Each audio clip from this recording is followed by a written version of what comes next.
Добрый день, уважаемые магистранты, которые хотят поступать к нам в Институт физической культуры на программу магистратуры. Сегодня мы с вами проведем консультацию по этому направлению. Давайте познакомимся. Меня зовут Кострев Александр Юрьевич. Я являюсь директором Института физической культуры и здоровья человека. Раньше нас называли факультет физической культуры, сейчас мы уже являемся Институтом физической культуры. Сегодня с вами мы поговорим по поводу того, что будет у вас в перечне вступительных испытаний. И с вами остановимся на основных моментах. Следующее. Форма проведения экзамена будет уточняться на сайте, вы будете смотреть, когда и что. На сдачу экзамена дается только одна попытка. Это вы должны знать. Доступ к экзамену будет открыт с 9 утра до 15:00. То есть в этот период необходимо зайти в систему. Самое позднее время входа в систему 14:00. После выхода начнется отчет времени, стандартно 1 час. То есть вам дается 1 час. Тестирование будет такое, что результат вступительных испытаний будет оцениваться по 100-бальной системе. Время еще, как я уже сказал, 60 минут, а количество заданий будет 30. То есть 30 тестов вам будут высвечиваться, вы каждый тест решаете. Тем самым получается, что за 60 минут примерно один тест вы должны отводить 2 минуты. 2 минуты на один тест. Инструкция по выполнению заданий будет дана, вступительные испытания представлены в форме заданий, в закрытой форме, то есть с предложениями вариантов ответов. Звучит вопрос и 4 варианта ответа. И на один из 4 вариантов ответа вы отвечаете и говорите, что вам нравится такой-то вопрос. Ставите точку, нажимаете на этот вариант ответа, и система сама уже потом подсчитывает. При выполнении этих заданий необходимо выбрать только один правильный ответ. Некоторые абитуриенты хотят, вернее, те, кто поступает в магистратуру, хотят выбрать 2 или 3. Там правильный ответ только один заложен. Имейте в виду. И второй вариант ответа у вас будет проходить по реферату. Вы должны сдать еще реферат. Теория методики физического воспитания и спорта. Письменно в форме реферата. Результат вступительных испытаний оценивается также по 100-бальной шкале.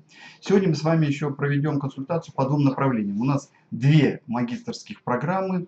Одна дневная, кто поступает на дневную форму обучения в магистратуру.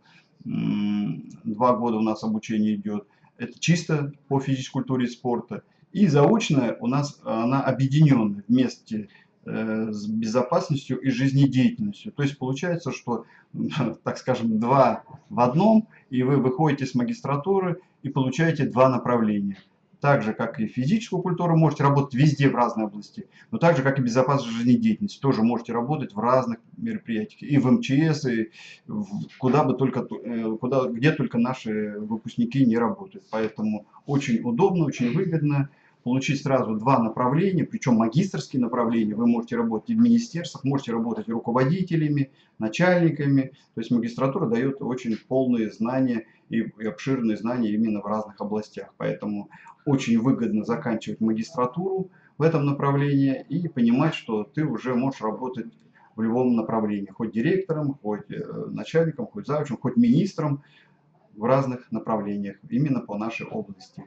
Давайте с вами приступим к тому, что может встретиться у вас по тестированию. И я дам вам основные направления, основные моменты, где вы будете смотреть и правильно стараться ответить. Первое. Перечень разделов для подготовки поступающих к сдаче вступительных испытаний. Первый раздел. Сюда относятся физическая культура и спорт в системе социально-культурных ценностей. Физическая культура как элемент культуры общества и личности. Зарождение физической культуры, исторические, социально-групповые, особенности становления физической культуры. То есть вы должны знать вообще, где произошла физическая культура, для чего она нужна, как она развивалась, кто является родоначальником этого направления. Так как вы выбираете направление физической культуры, естественно, в этой области вы должны глубоко знать и, естественно, знать как по вертикали, так и по горизонтали именно эти знания. Социальные предпосылки появления спорта. Для чего спорт нужен? Как он появился? Кто первый был родоначальником развития спорта? Ну, естественно, тут и про олимпизм надо вспомнить, что Олимпиада когда началась, где она началась, в какой стране, в какое время. Может встретиться вопрос, когда первые прошли Олимпийские игры. современности или наоборот древности. Следующее. Стимулы и методы физкультурно-спортивных занятий. Формирование здорового образа жизни, их зависимость от возрастного, гендерного, социального статуса. То есть в этом разделе, естественно, мы должны с вами разобрать, что физическая культура – это такой блок, который, естественно, работает в таком-то направлении, видит то-то. И, естественно, тут должны все определения быть. Что такое физическая культура, вы должны знать, что такое спорт, что такое физическое воспитание и так далее и тому подобное.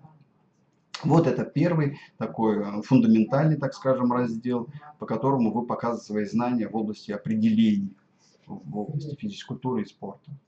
Дальше, второй раздел относится к теории и методике физического воспитания и спорта в системе физкультурно-профессионального образования. Профессиональное физкультурное образование в условиях реформирования системы образования. Вы прекрасно понимаете, что есть физическая культура в школе, есть физическая подготовка в детской и юношеской спортивной школе, в ВУЗе физическое воспитание, да, и профессиональное физкультурное образование, это как раз вы вот уже будете получать его, что вначале получает физкультурное образование еще в детском садике, да, потом получает образование в школе, далее уже получает образование в высшем учебном заведении, потом идет аспирантура, докторантура, ну и потом можете стать академиком. То есть если вы посвятите всю свою жизнь именно изучению теории методики физического воспитания и спорта. Место курса теории методики физического воспитания и спорта в государственных образовательных стандартах. Естественно, это большой фундаментальный блок, и мы придаем ему большое значение, он является основополагающим, и любой магистрант должен знать, естественно, с чего начинается физическое воспитание, чем заканчивается и так далее и тому подобное. Дальше. Ведущая роль курса теории и методики физического воспитания и спорта в процессе интеграции профилирующих дисциплин в решении важной проблемы – это формирование у студентов целостного представления о физической культуре и готовности в профессиональной деятельности специалиста по физической культуре и спорту. Что именно должен знать студент, какие принципы, какие методы, средства, как интегрируются с другими предметами. Ну, естественно, когда студент выходит уже заканчивая магистратуру, еще раз повторяю, он должен владеть большими знаниями в области науки, в области педагогики, психологии и так далее и тому подобное. Следующий раздел, подпункт «Основные понятия теории и методики физического воспитания». Ну, есть различия, что такое физическая культура – это одно, а что такое физическое воспитание – это чуть-чуть другое. И вот здесь вы должны отметить, что вы должны четко понимать определение физического воспитания, определение физической культуры, что такое спорт, что такое физическое развитие, физическая подготовленность, физическое образование, физическая активность. Ну, не путать, естественно, с физикой. Да? Иногда бывает так, что путают, что такое физика и физическая культура, и физическое образование. Это разные совершенно вещи. Следующий раздел, раздел 3, это дидактические основы теории и методики физического воспитания. Что сюда входит? Дидактика. Мы понимаем с вами, это раздел педагогики. Да? Формирование рациональных приемов, познавательный,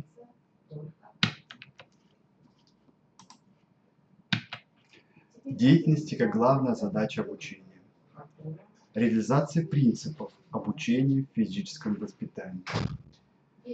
Виды наглядного восприятия и методика их применения. Ну, есть такое понятие наглядное воспитание. Да, что вижу, то и делаю. То есть в нашей области, естественно, наглядность очень играет большую роль.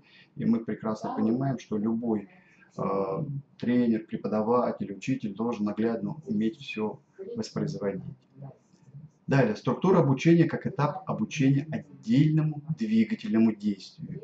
То есть здесь получается, что структура обучения у нас идет уже, разделяется на определенные кирпичики, разные структурные элементы и отдельными двигательными действиями. Вначале идет движение, да? Движение складывается в действие, а действие превращается в деятельность. То есть такими, как сказать, знаниями уже должен владеть будущий магистрант, который придет к нам на обучение.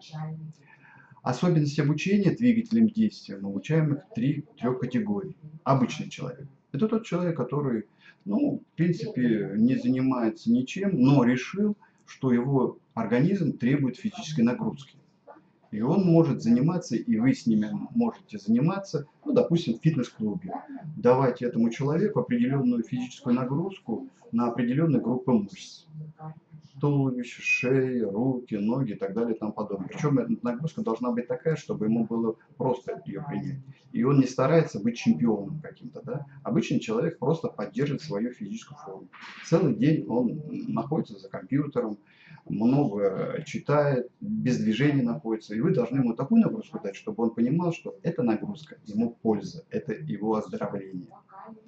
Второе. Будущему спортсмену с ориентацией на спорт высших достижений, олимпийский или профессиональный.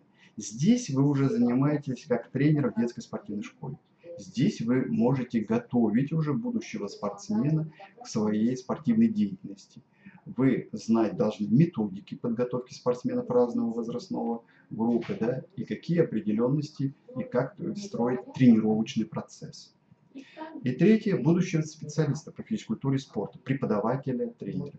То есть здесь вы можете уже работать в системе высшего образования, уже со студентами, не со школьниками, а со студентами, да. И этот специалист, естественно, может вести как обыкновенное занятие, да, допустим, так же, как и в школе, учитель может проводить урок физкультуры, а вечером он может вести на секции тренировочный процесс, тренировать по какому-то виду спорта. Это разные вещи. Ну, возьмем баскетбол, да? Учитель физкультуры на урок по баскетболу что делает? Обучает детей правильным движениям, техническим, как правильно бросать мяч в корзину, как правильно вести. А вот уже во время тренировки он становится тренером, и он уже совершенствует специальные качества ребенка, чтобы он уже владел баскетболом очень глубоко, умел выступать на соревнованиях, знал правила соревнований, единая форма и так далее и тому подобное. Это два разных раздела. Следующий блок – это раздел 4. Он называется «Теоретика. Практические основы развития физических качеств». Что сюда входит? Определение понятия физических двигательных качеств, классификация двигательных качеств и характеристика. То есть тот студент, который к нам поступает, да, он должен четко понимать, что база физической культуры, база физического воспитания – это 5 основных физических качеств. 5, которые мы должны с вами знать. Давайте рассмотрим все их по очереди. Первое – это сила. Что сюда входит? То есть вы должны знать определение понятия силы, форма проявления, силовые способности. Что относится к силовым способностям? Методика развития силы. Сюда находит задачи. Для чего нужно развивать силу? Средства, с помощью чего вы должны развивать силу? Методы, как, способы для достижения поставленной цели, как вы развиваете силовые способности ребенка или взрослого человека. Возрастные периоды развития качества силы. Когда силу лучше всего проявлять и развивать? Какие сенситивные периоды? Это тоже мы даем эти знания, ну и вы уже должны эти знать. Контрольные упражнения, тесты для определения уровня развития силы. Ну что сюда входит? Мы смело с вами можем знать, что тест подтягивания на перекладине – это показатель силы. Отжимание от пола – это показатель силы. И так далее. То есть все, что касается силовым качеством, ну вот есть такое понятие, когда норма ГТО, там тоже есть понятие силы, да, допустим, поднятие гири. Это тоже силовые качества. Ну и силовые виды спорта мы с вами прекрасно знаем. Поднятие штанги, пауэрлифтинг – это все те виды спорта, которые относятся к силовым. Вот это первое. Сила, физическое качество. Теперь давайте перейдем к другому, второму качеству. Быстрота. Что такое быстрота? Определение понятий. Формы проявления быстроты. Методика развития быстроты. Какие ставятся задачи, чтобы развивать быстроту? Средства и методы. Ну и своими словами я могу вам сказать, что если мы возьмем тест бег на 30 метров, чем быстрее ребенок или спортсмен пробегает, тем значит он хорошо владеет качеством быстроты. Бег на 60 метров. Быстрота нужна в определенных видах спорта, допустим, таких как легкая атлетика, спринт. Мы знаем, с вами спринтеры бегают, да, проявляют свое качество быстроты. В спортивных играх очень часто, да, убежать от соперника, футболист убегает от защитника, нападающий, да, он проявляет быстроту. И в других качествах. Вот это второе качество, которое студент должен знать. быстрота. Третье качество – выносливость. Определение понятия, формы проявления, утомление, что такое выносливость. Ну и своими словами, опять-таки же приведу вам пример: бег на 1000 метров. Это как раз проявление выносливости. Если бег на 100 метров, на 60, на 80, на 30 – это проявление быстроты, то есть стартанул, пробежал, не успеешь отдохнуть, уже все, финиш, то 1000 метров невозможно пробежать на полной выкладке. Обязательно нужно где-то отдохнуть, перевести дух. Как раз это уже здесь идет проявление выносливости. В лыжных видах спорта выносливость очень большую роль играет. В велосипедном спорте, в плавании стараются именно работать над выносливостью. Следующее качество – гибкость, подвижность сустава, определение понятия формы проявления гибкости и факторы, влияющие на ее проявление. Я вам скажу, что есть пассивная гибкость и есть активная гибкость. С помощью партнера или без помощи, это вы тоже должны знать. Виды гибкости. Ну и говоря уже о гибкости, мы с вами смело можем сказать, что это есть такие виды спорта, как гимнастика, акробатика, аэробика, где именно проявляются формы гибкости. Да? Вот. Это те виды спорта, именно необходимые по гибкости. Хотя и во всех видах спорта гибкость нужна. Если футбольный вратарь стоит на шпагат, он проявляет гибкость. Если гимнаст встает на мостик, он проявляет, опять-таки же, физическое качество и гибкость. Следующее качество – ловкость, координационные способности еще называют, сложную координацию. Да? Видите, ловкость и в гимнастике тоже называют сложные координационные виды спорта. Определение понятия, форма проявления ловкости и также факторы, влияющие на его проявление. Ловкость больше всего, конечно же, относится к таким видам спорта, как гимнастика, как я уже говорил, кувырки разнообразные – это проявление ловкости. Но самое основное, конечно же, ловкость – это проявляется в спортивных играх, таких как баскетбол, волейбол, футбол, гандбол. Ловкость, да, слово, откуда оно прошло? Лов, ловить. То есть от слова ловить, допустим, тот же мячик. Да? Футбольный вратарь старается поймать мячик. Что он делает? Он проявляет ловкость. Не так-то просто поймать мяч, как казалось бы. Есть большие мячи, малые мячи. И в любом случае, если поймать мяч большой и поймать мяч маленький, допустим, теннисный, большой теннис, да, мы видим, то в любом случае спортсмен, ученик, учащийся проявляет такое качество, как ловкость. Вот и получается, что физических качеств, запомните, всего 5, которые мы с вами сегодня рассмотрели. Это сила, быстрота, выносливость, гибкость и ловкость. По ним, естественно, может попасться и тесты. Дальше, раздел 5. Что относится к 5 разделу? Это физическое воспитание различных возрастных групп населения. Будучи магистром, вы уже выйдете и вы должны смело уметь вести занятия с любым возрастом. Физическое воспитание детей раннего и дошкольного возраста. То есть вы должны будете знать, что нужно для ребенка, который еще в школу не ходит, какое физическое воспитание, какая ему нагрузка нужна, что он должен делать, какие физические упражнения, какие подвижные игры уметь делать, выполнять и так далее и тому подобное. Физическое воспитание детей младшего, среднего и старшего школьного возраста, задачи, средства, особенности методики, то есть то, что преподается учителем физкультуры в школах, работает с младшим школьным возрастом, да, со средним и старшим. Методики разные. Старшеклассникам одно дается, старшеклассникам другое. И этим вы должны владеть. Физическое воспитание учащихся в колледжах, среднеспециальных образовательных учреждениях. То же самое, там обязательно нагрузка до такого возраста дается. Физическое воспитание детей с ослабленным здоровьем. Ведь иногда бывает так, что дети болеют, но они любят и хотят заниматься физической культурой и спортом. Для них что нужно? Какая нагрузка нужна? Чтобы не навредить, а именно оздоровить.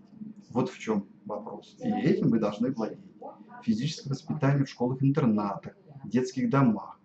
Там тоже определенные есть упражнения, игры, которые необходимо с ними заниматься, нагрузка, которой вы должны владеть. Формы физического воспитания в семье, мероприятия в режиме дня, самостоятельные занятия, прогулки, семейные походы. То есть тоже этим владеть. Если вас спросит какой-нибудь ребенок, вот как мне заниматься в семье или как, вы должны уметь это рассказать. Это мы даем, естественно, на наших занятиях. И это может попасться в тестах.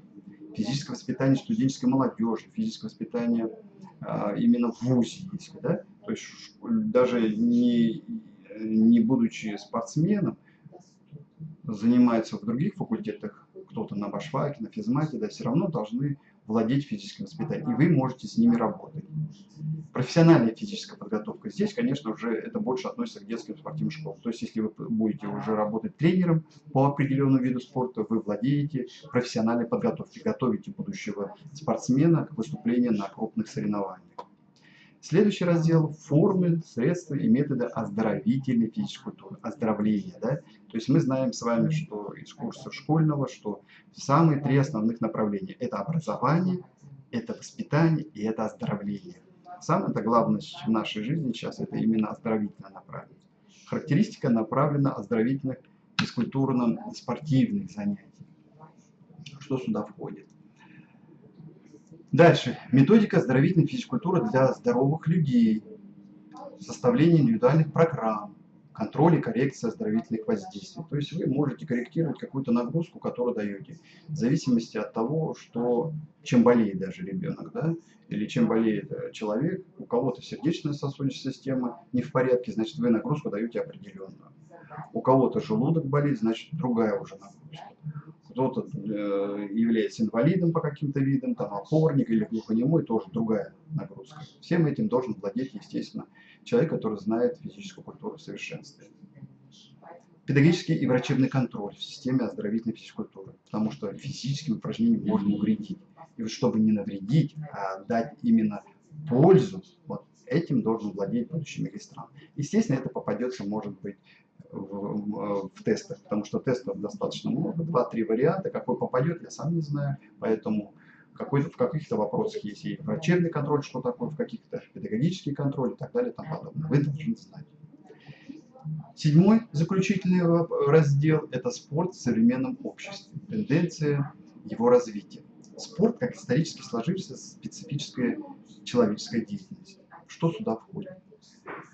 Сюда входят разнообразные исторические аспекты, олимпийское направление, когда спорт возник, в каких странах он развивался, как развивался, то же самое может попасться. Массовый спорт, ну, все участвовали, бегали кросс-нации, наверное, лыжня России и так далее и тому подобное.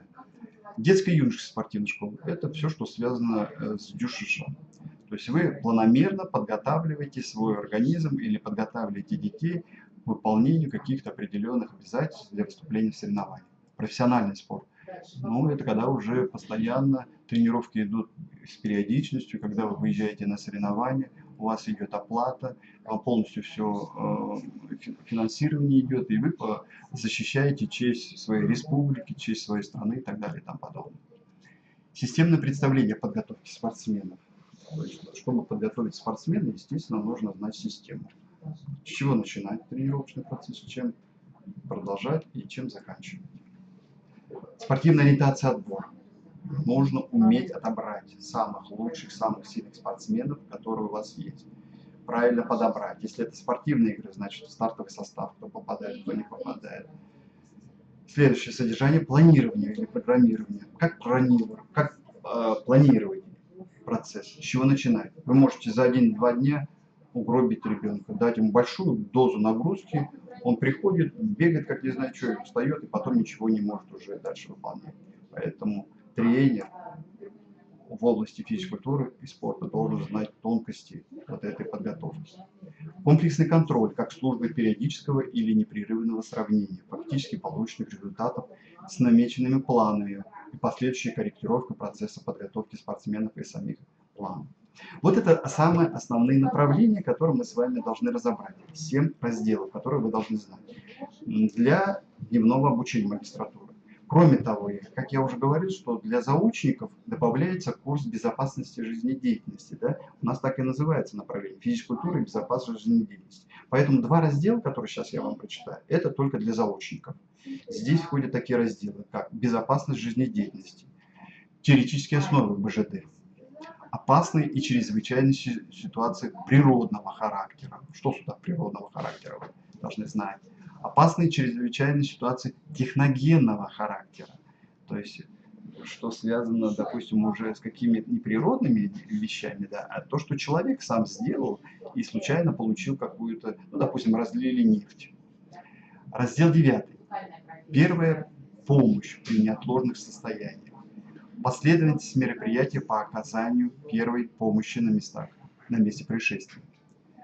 Современный алгоритм базовой сердечно-легочной реанимации. Ну, вы знаете, сейчас идет пандемия, да, и это связано с легкими, поэтому как правильно следить за своими легкими, гимнастику какую-то делать, то здесь, естественно, это уже жизненно необходимо и важно. Первая помощь при ранах и кровотечении. Наверное, это все должны знать. Все, наверное, получали, падали в детстве, расшибали ноги и так далее, получали какие-то травмы. И как правильно оказать самому себе первую помощь или партнеру. Оказание первой помощи при травмах. Оказание первой помощи при различных неотложных состояниях. То есть бывает так, что человек попадает в беду, и если вы не окажете ему помощь, то он просто может умереть. Поэтому самые основные моменты, которые правильно вовремя оказать, необходимо знать. Вот основные разделы. Еще раз повторю, что для дневников 7 основных разделов, то, что связано только со спортом, а для магистрантов, которые поступают на заочное обучение, добавляется еще и вопросы, связанные с безопасностью и жизнедеятельностью. Давайте с вами посмотрим рекомендуемую литературу. Что же мы рекомендуем вам? Ну, естественно, в первую очередь это нашего классика Льва Павловича Матвеева «Теория, методика физической культуры, введение в предметы». Назаренко Людмила Дмитриевна «Теория, методика физической культуры». Теория, методика физической культуры, учебная для студентов вуза физического воспитания и спорта. Дальше. Теория, методика физической культуры. Круцевичем под редакцией. Курамшин очень хорошо пишет, мне нравится его этот учебник «Теория, методика физической культуры». Тоже можно взять на вооружение. Холодов Жорж Константинович. То же самое интересное с Холодовым, Кузнецовым они обычно пишут «Теория, методика физического воспитания и спорта».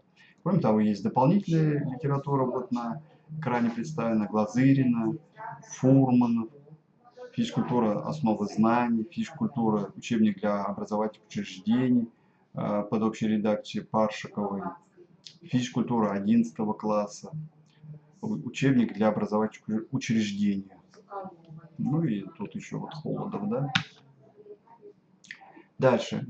Интернет-ресурсы. Сейчас очень много, конечно, в интернете есть. И книги закачиваются, и очень удобно для подготовки даже закачивайте любой вопрос, который вы хотите или который услышали сейчас, и вам высвечивается либо книга, либо учебные или методические рекомендации, которые тоже можно спокойно посмотреть. Ну вот на экране Федеральное агентство по физкультуре может посмотреть рекомендуемую литературу. Ну и рекомендуемая литература в области безопасности жизнедеятельности. Это учебник Растумов, Волощенко, Косолапова.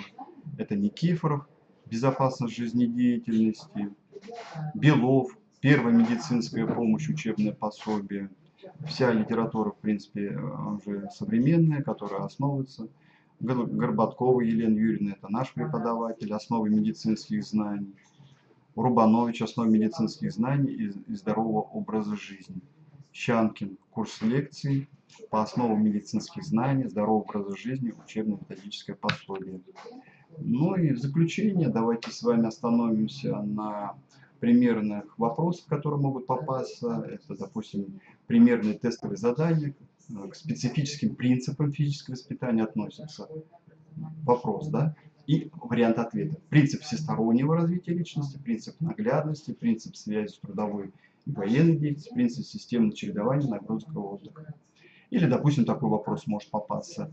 Основным средством физического воспитания является трудовая деятельность, физическая гигиена, питание сна, научные достижения, теория методики физического воспитания. Кроме того, для заочников могут попасться такие вопросы, связанные с безопасной жизнедеятельностью. Один из вопросов вот вам приведет.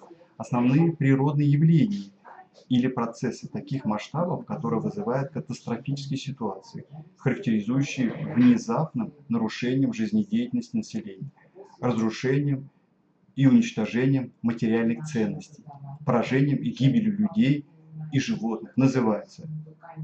И вы отвечаете, это стихийное бедствие, эпидемия, экологическое бедствие, либо зонами природных ЧС. Вот такие варианты. Это для заочников, естественно. Еще раз повторю, что для очников только по физической культуре вопросы есть. Для заочников попадаются еще вопросы, связанные с безопасностью жизнедеятельности. Ну и в заключение, естественно, я должен сказать, что кроме тестирования у вас будет еще один испытательный вариант. Это это написание рефератов. Вот какие примерно перечень написания рефератов? То есть мы хотим посмотреть, как вы владеете своими знаниями, на что вы делаете упор, как вы знаете, как правильно писать реферат, что такое реферат. Ну и вопрос, какие физическая культура, как исходное понятие теории физической культуры, определение понятия, характеристика ее как рода деятельности, как совокупность предметных ценностей, как результат деятельности. Второе – это компоненты формы физической культуры, используемые в обществе, содержание, направленность. Ну и третий – отдых как компонент нагрузки физического воспитания, виды отдыха по характеру, продолжительности и характеристика, функции отдыха. Если же вы напишете реферат именно в свободной форме или то, что вы покажете, какими вы знаниями владеете, наверное, это будет ценнее. Ну, конечно, хотелось бы, чтобы это не было с интернета списано и как плагиат выставленный. Это некрасиво, наверное. А если вы своими словами, то это будет более ценнее. Поэтому нам очень важно знать, как вы владеете искусством физической культуры и спорта. Естественно, мы это поймем и увидим, либо это списанный реферат, и взятый с интернета, и антиплагиат, конечно, мы не проверяем, но тем не менее это будет видно. Или вы сами пишете, свои чувства показываете, как правильно оформляете. Это все ценно и важно для нас. И заранее хочу сказать, что если вы выбрали наше направление, мы вас очень ждем. У нас учиться очень интересно, очень приятно будет с вами познакомиться. Ну и студенты, когда выходят, заканчивают, они очень довольны. И на рынке труда мы очень востребованы. Наши студенты везде ценятся, и к нам заказы идут прямо, что ваши студенты одни из лучших, поэтому мы хотим, чтобы вы дальше продолжали обучаться. Меня еще раз зовут Кострев Александр Юрьевич, я являюсь доктором педагогических наук, профессором. Моя контактная информация – это e-mail kostrev21@mail.ru. Это электронная почта, если у вас какие-то возникнут вопросы, вы можете туда написать. Или позвонить по телефону 8 917 755 04 95. Еще раз повторю, 8 917 755 04 95. Какие-то вопросы связаны с консультацией, что-то вам непонятно стало, что-то вы хотите уточнить, пожалуйста, пишите, звоните. Я буду рад ответить на ваши вопросы. Жду в стенах нашего университета. Вам это понравится. Спасибо.